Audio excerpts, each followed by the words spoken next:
Though little known outside of his native Japan, Jiro Matsumoto is an esteemed mangaka active since 1992 and ongoing. His raw, grungy sketchbook style combined near-future cyberpunk aesthetics with military realism and schoolgirl fanservice.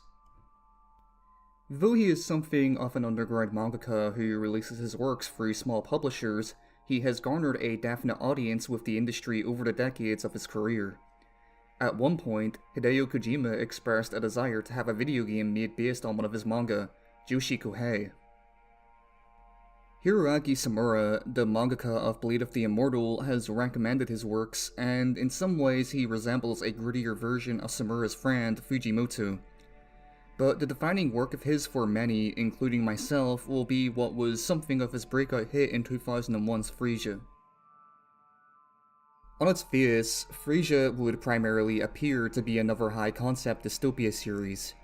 The government in this setting operates in a seemingly perpetual state of war and is highly censorious in its reporting of both domestic and foreign affairs.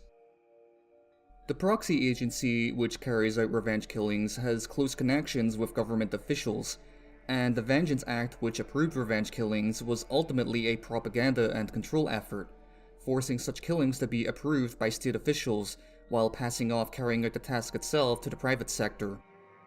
Even its very existence is used as a pawn for party politics. But this is all ultimately the least important detail in the themes and narrative of this story, at least directly. Political factions who operate on a mandate of repealing the Vengeance Act are, from the start, depicted as no less power-hungry and uncaring than who they are presumed to be the moral antipodes of. Much of Matsumoto's works take place in a dystopia, a post-apocalypse, a country under siege, or even all of the above. But what drives his stories most of all is always his characters, their relationship with the world around them, the social expectations therein, and the underbelly formed within their psyche. Morality and other externalities are only invoked as an obligation to compel someone to the benefit of others. Characters act according to their instincts, learned and imprinted upon them from their past experiences, often in traumatic forms. They struggle with this in the face of the world, where they at times form or are induced into forming dependencies to keep them living and pursuing their set path within this world. Every character aches and chafes against the constraints set upon them this way, and often it becomes of their own choosing. For example, Iwao and her struggling one-man bodyguard agency must play the same game as the state actors under the Vengeance Act. They are all looking to eke out here and there their own small victories to placate their sense of self even as they are continually crushed by the world around them, sacrificing themselves. Within the first chapter, this relationship is likened to that of war. Man's instincts seem to come down to the social, familial, or environmental. Tanaka's old memory of his mother who abandoned him, for example, is the crux of his whole character as he has formed an obsession with the bracelet she threw away. Other times it remains murkier, and this is especially the case for our protagonist, Hiroshi Kano. Even within the world he lives in, Kano is an enigma, or at least he is seen as much by his peers. He pathologically pursues the maintenance of normality and moderation, yet not only we, the viewer, can see him for what he nakedly is, but so does everyone around him. This discrepancy has the tendency to throw them off in different ways, as every character's relation with Kano becomes dependent on this very perception. The examples with which this becomes immediately apparent are the two women in his life. Keiko, who oscillates between her desire for homeliness and her obsession with being observed, acting as an inverse to the other woman, Higuchi, and her obsession with observing. Kano and Higuchi make up the dynamic of the entire series. He is seen speaking with her, or a phantom of her, in the beginning of the story, alluding to a prior connection, and it is Higuchi who inducts him to the proxy agency for an at first obscure purpose. She lists it firstly as due to his special ops training giving him the instincts for self-preservation, and to perform the duty of her agency. Throughout the series, though, it is remarked by others, from Mizoguchi to the Phantom, that she must conceal behind this another motive that they are all caught up in. and most pertinently, many come to believe that their own discordant state and the situation they have found themselves in are all due to her influence specifically. Kano himself ponders on this idea, especially as it becomes reinforced to him through the Phantom, a character who makes a lasting mark on him. Their shared senses grant them a warrior's understanding, and they immediately size each other up. The Phantom warns his patron about Kano, that his natural propensity to conform will be exploited by Kano and betray his presence, which is exactly what happens. The ravens which surround Kano and then his targets in his early appearances render an Odinic symbolism, the very desire or will, Munin, and thought, Hugin, that Kano acts upon. When Kano's target recalls his mistress to excite his survival instinct and attempts to shoot Kano with that intention in mind, that's when he gives himself away. This memory of his social existence has to be what excites his survival instinct, his raw humanity. Kano states to Mizoguchi that the Phantom preys upon people's perceptions and drives their senses crazy with them. Kano initially struggles in his fight with him until he purges himself of this and moves through the instincts honed in his past, deliberately mimicking even Higuchi's cold rationality to ascertain their basis. His life in the battlefield forced him into an original state of humanity.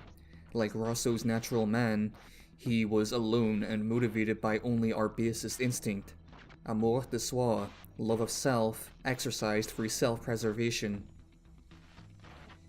Because of this, natural man lives within himself, his own world, but social man lives always outside himself. He knows how to live only in the opinion of others. It is, so to speak, from their judgment alone that he derives the sense of his own existence. Kano's sense of self-preservation is exactly what leads him to attempt to live as a sheep within a real society. It speaks to a classic Japanese truism: the nail that sticks out gets hammered down. If Kano were to stay the wild man that he is on the inside, he would quickly find himself extinguished according to the rules of human society. This becomes reinforced by the Vengeance Act. This setting thus becomes seamlessly integrated with the overarching narrative. The backdrop of the war and the parliamentary fight over the Vengeance Act are not just smoke and mirrors, but the result of conjured desires of humanity. The propagandists over the announcers mirror the sentiments on the ground. To hold on for the future, more perseverance, to simply hang on for some vague, unified resolution to make itself known. For Freesia, the dystopia of its setting is not a top-down totalitarianism, but a decadent society unraveling its fundamental basis.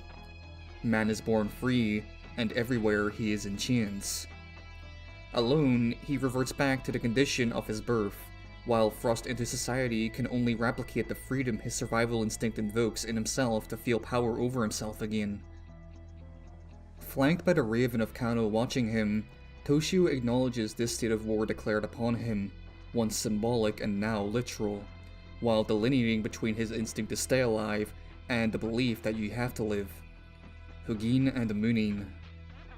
Once he realizes the extent of his desire to be with Kotsumi is best left unfulfilled in actuality, that is when he loses this belief that he must live. For though he retains his instinct, his capacity for desire, his thirst for life becomes crystallized. By succumbing to this, he ceases to live. Stanza 20 of the Grimnismal reads, "Over Midgard, Earth, Hugin and Munin both each day set forth to fly. For Hugin, I fear lest he come not home, but for Munin, my care is more." Toshio retains his courage and instinct to fight, but loses what he saw as his reason to tear. Without this, and unable to bear the slavery and his own mortality, man indulges in distraction, wraps things up in rose-colored glasses. Whether at war or at peace, under the Vengeance Act or not, society is an unchanging, plant-like subsistence. Even later, the war ends and nothing changes. Freesia is not a work which adheres to the trope of vengeance showing people cannot move on from the past. It is instead centered around how we cannot move on from the future. How we convince ourselves of lies and illusions from top to bottom to continue living in this world, very often due to purported future engagement. When we cannot push our problems onto the responsibility of others, it instead becomes relegated to the future. When the future becomes too problematic, people seek death rather than face reality and dispel the accumulated phantoms gathering in their minds. It is just as Shunpei says, to destroy the world he lives in, which comprises his hometown and the life he lives in it, would be equivalent to destroying his own identity. Yet this existence is stultifying and illusory. Even his life of Michiko is but a desire that cannot be fulfilled, and would not even satisfy him were it true. Even in the face of Michiko demanding he stay for the future baby and under the fantasy he lives out in his mind with her, he can't escape the sight of planes glassing everything around him, destroying the world on his behalf.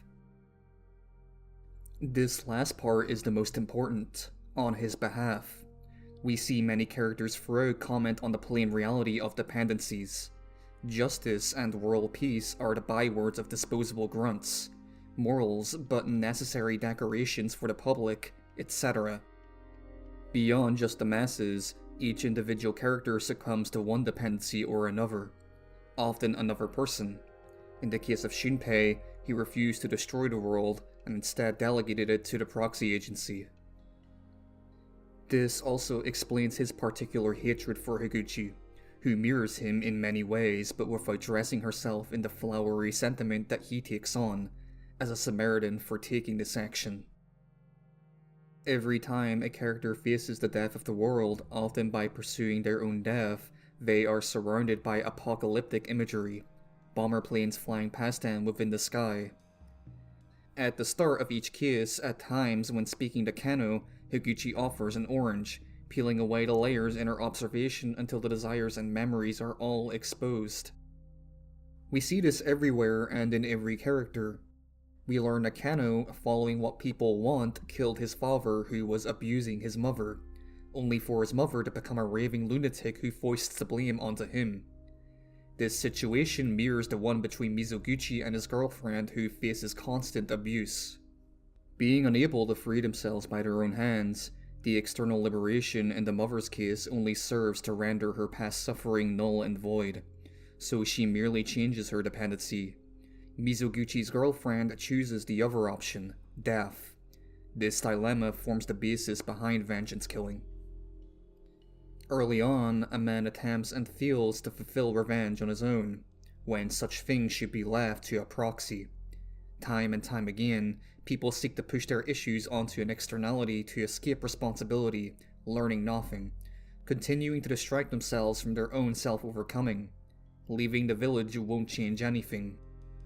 Kano, caught up in maintaining the delicate balance between him and the world, simply chose not to accept Keiko's death. When a dream becomes real, it becomes corrupted. Dreams should stay dreams. Ascertaining that the reality he had been living had been but a dream of his own desire that he never knew was real or not, is then able to move on. When Kano articulately dispels the illusion of Keiko within his psyche, she offers him an orange. By freeing himself, he gains the rationality to think of it in others too. Kano's co-worker Mizoguchi too feels his entire existence impinged upon by what he takes to be Kano's existence as a zebra. Kano, in this way, acts as a mirror from which Mizoguchi sees his antipode. It is of importance that Kano says of Mizoguchi that he is capable of killing the Phantom, yet when he acts, his intentions betray him.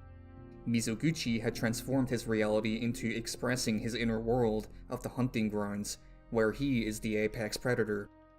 Yet this balance is offset by the introduction of the various discrepancies for which Kano is the ultimate representative. He can see his camouflage where others can't, instead often mistaking him for someone they bullied in school, but this leads him into a decline, haunted by phantoms just as Kano was, but without any way to compensate.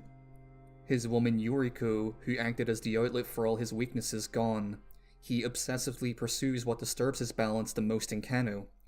It is only when he steals his resolve within a single emotion of fulfilling the love of Yoshiko that he comes close, but even this intention betrays him. Throughout the Moonlighting arc, the reader comes under the presumption that Mizoguchi has become the mystery street killer in between his states of psychosis. The police believe it too, and his shootout with them is triggered from this confusion. His senses are strong, but entirely predicated upon the society around him, from which he has hinged his existence upon. As a result, he could never dispel the phantom that is Kano.